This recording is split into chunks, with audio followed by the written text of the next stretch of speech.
गोवा के एक छोटे से गांव में गरीब मछुआरा मनोज अपनी पत्नी ममता के साथ रहता था। मनोज की मछली बिकने से ठीक ठाक कमाई हो जाती थी। गांव भर में वो काफी मशहूर था क्योंकि वो अक्सर ताज़ा मछली ही बेचा करता था। घर का काम निपटाकर कभी कभी ममता भी उसके साथ बाजार आ जाती थी और साथ में मछली बेचती थी। दोनों पति पत्नी थोड़े में भी काफी खुश थे। एक रोज मनोज मछली पकड़ने समुद्र की ओर जाता है और जाल डालकर मछलियाँ पकड़ने लगता है। उस रोज तेज बारिश भी हो रही थी। उसका सारा जाल पल भर में ही भर गया।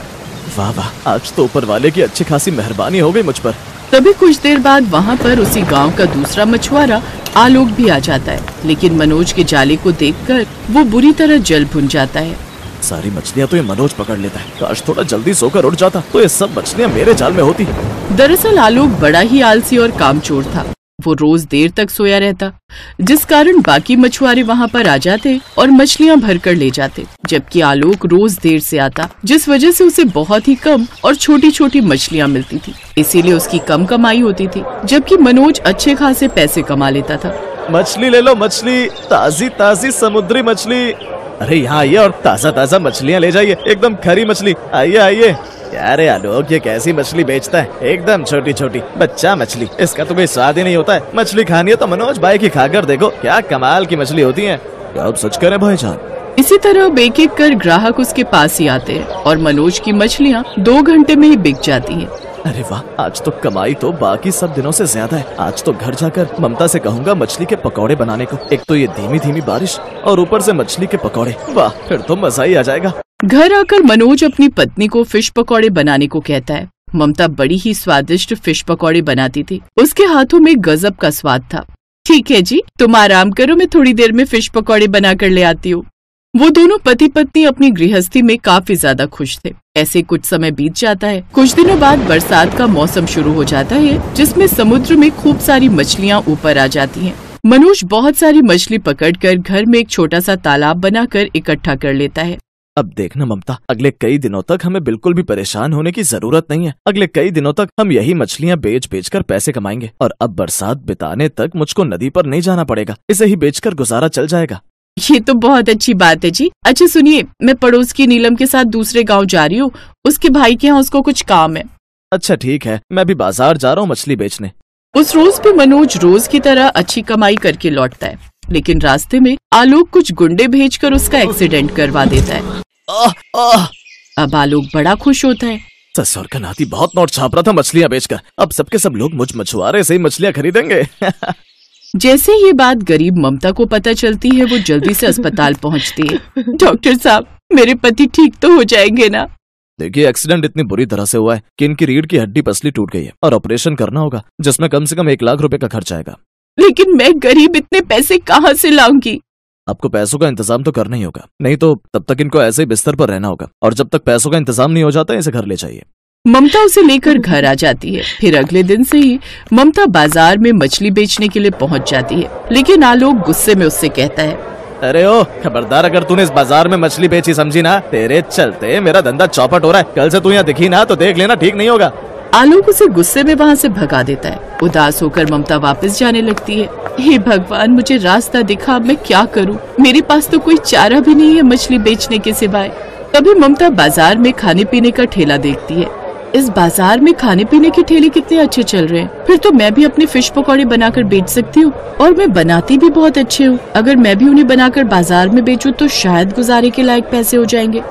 अगले दिन सुबह उठकर ममता ढेर सारी सुगंधित मसाले तैयार करती है और बढ़िया फिश पकौड़े बनाकर बाजार में बेचना शुरू करती है। फिश पकौड़े खा लो, गर्मा गर्म फिश पकौड़े, आओ आओ, तीखी मसालेदार फिश पकौड़े हरी चटनी के साथ सिर्फ 40 रुपए प्लेट। अरे वाह वाह, ये तो बहुत ही बढ़िया खुशबू आ रही है। अरे वो फिश पकौड़े वाली, जरा लगा दो 1 प्लेट। गरीब ममता फटाफट से प्लेट में गर्मा गर्म फिश पकौड़े डालकर देती है, जिसे खाने के बाद अरे वाह, मजा ही आ गया। ऐसे कमाल के फिश पकौड़े तो मैंने आज से पहले कभी नहीं खाए। तभी दूसरा आदमी उसके पास आता है। अरे तो मुझको भी लगाना 1 प्लेट। जी बस अभी देती हूँ भैया जी।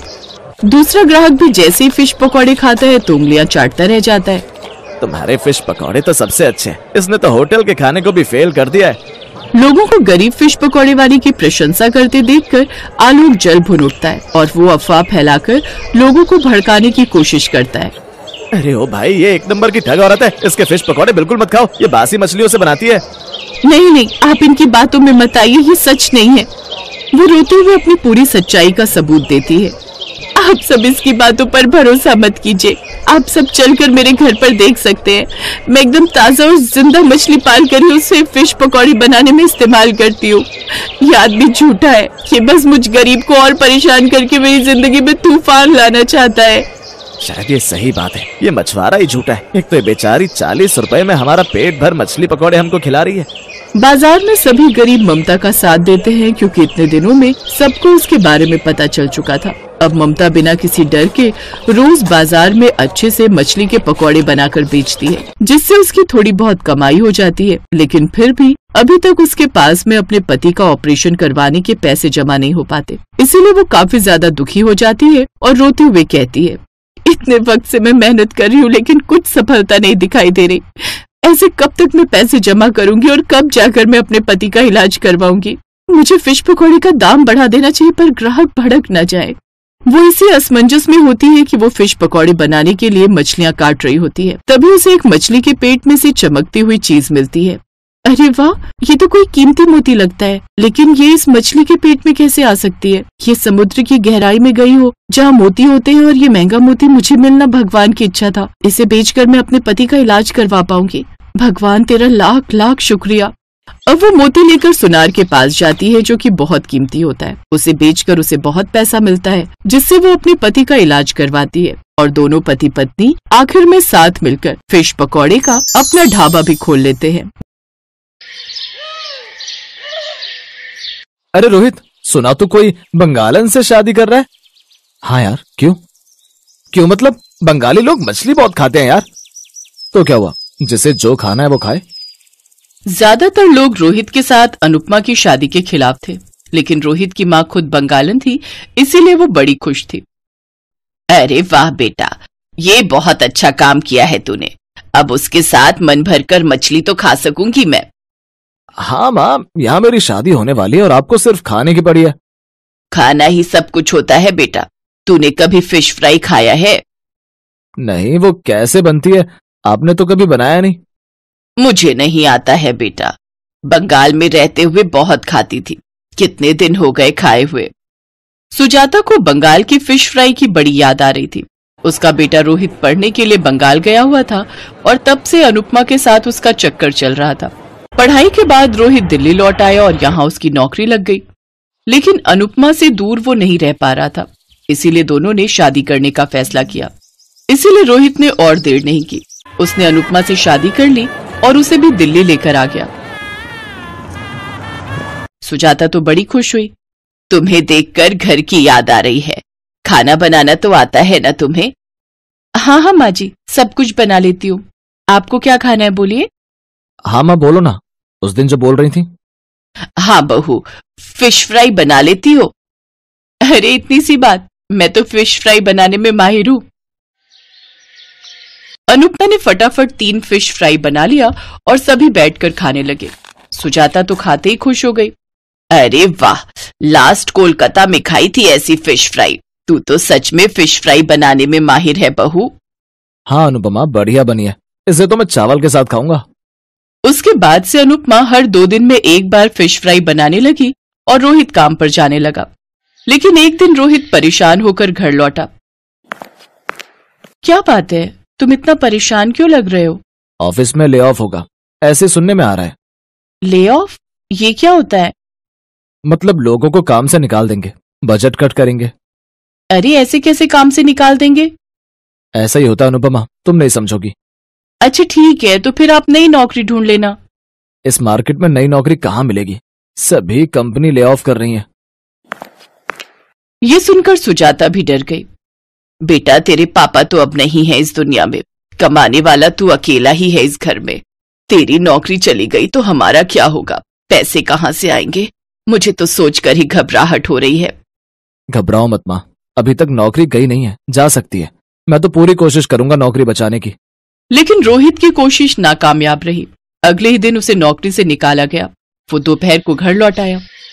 मेरी नौकरी चली गई है, जिसका डर था वही हुआ, अब क्या होगा? उस दिन घर में खाना नहीं बना, सभी का चेहरा उतरा हुआ था, खाने का मन नहीं था। 3-4 दिन बीत गए। रोहित ने सभी कंपनी में इंटरव्यू दे दिया, लेकिन कहीं भी उसकी नौकरी नहीं लगी। हम तो बर्बाद हो गए बहू, बड़ी मुश्किल से बेटे को पढ़ाया था, उनके जाने के बाद बहुत मुश्किल से घर चलाती थी। रोहित को जब नौकरी मिली तब सोचा कि अब घर की हालत सुधर जाएगी, लेकिन वो भी नसीब में नहीं था। ये क्या हो गया? आप चिंता मत कीजिए माँ, कुछ न कुछ तो इंतजाम हो ही जाएगा। क्या होगा अनुपमा? नौकरी के अलावा मैं और क्या करूंगा? मुझे तो और कुछ नहीं आता। देखिए, चिंता करने से कुछ नहीं होगा। पहले तो आप लोग मूड ठीक कीजिए। मूड अच्छा रहता है तो कुछ ना कुछ उपाय निकल ही जाता है। रुक जाइए, मैं आप लोगों के लिए फिश फ्राई बनाती हूँ। फिश फ्राई खाकर मूड एकदम मस्त हो जाएगा। अनुपमा ने फिश फ्राई और साथ में पीले रंग का एक चावल बनाया। ये पीले रंग का चावल कैसे बनाया? इसका नाम क्या है? इसे बसंती पुलाव कहते हैं, आप खाकर तो देखिए। रोहित ने फिश फ्राई के साथ बसंती पुलाव खाया और उसके होश उड़ गए। अरे, इन दोनों का कॉम्बिनेशन तो मस्त बैठ रहा है। मीठे मीठे पीले बसंती पुलाव के साथ क्रिस्पी फिश फ्राई, इन दोनों का कॉम्बिनेशन तो 200 रुपए प्रति प्लेट बिकेगा। अरे, ये तो मैंने सोचा भी नहीं। मैं ऑफिस के बाहर ये बेच सकती हूँ। मतलब मैं फिश फ्राई चावल बेच सकती हूँ। ऑफिस के बाहर लोग खाने के लिए आते हैं ना। अरे खूब बात है, एक आदमी राजमा चावल बेचता है, उसकी कमाई तो हमारी सैलरी से ज्यादा है। अरे हाँ, तुम भी तो ये बेचकर बहुत पैसे कमा सकती हो अनुपमा। रोहित की जितनी भी सेविंग्स थी उसने वो सब ठेला खरीदने में लगा दिया। अगले दिन अनुपमा ने ऑफिस के बाहर ठेला लगा दिया। आइए आइए, फिश फ्राई चावल खाइए। ऑफिस में जो काम करते थे वो खाना खाने के लिए बाहर निकलते थे। वो लोग ठेले पर आने लगे। फिश फ्राई चावल, ये कुछ नया लग रहा है, एक प्लेट दीजिए। अरे यार, ये तो मस्त है। वही राजमा चावल छोले चावल खा खाकर पक गई थी। कुछ ही दिन में ठेले पर भीड़ जमने लगी। आसपास बहुत सारे ऑफिस थे।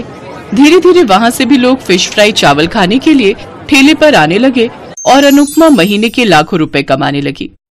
तुम तो मेरी सैलरी से बहुत ज्यादा कमा रही हो अनुपमा, अब से मैं भी तुम्हें मदद करने के लिए आऊंगा। रोहित ने नौकरी की कोशिश छोड़ दी और वो भी फिश फ्राई चावल बेचने लग गया। धीरे धीरे उनकी कमाई और ज्यादा होने लगी।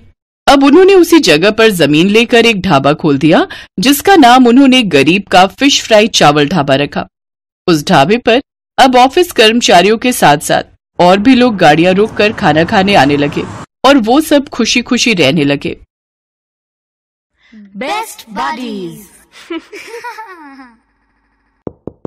Hello friends, thanks for watching this video.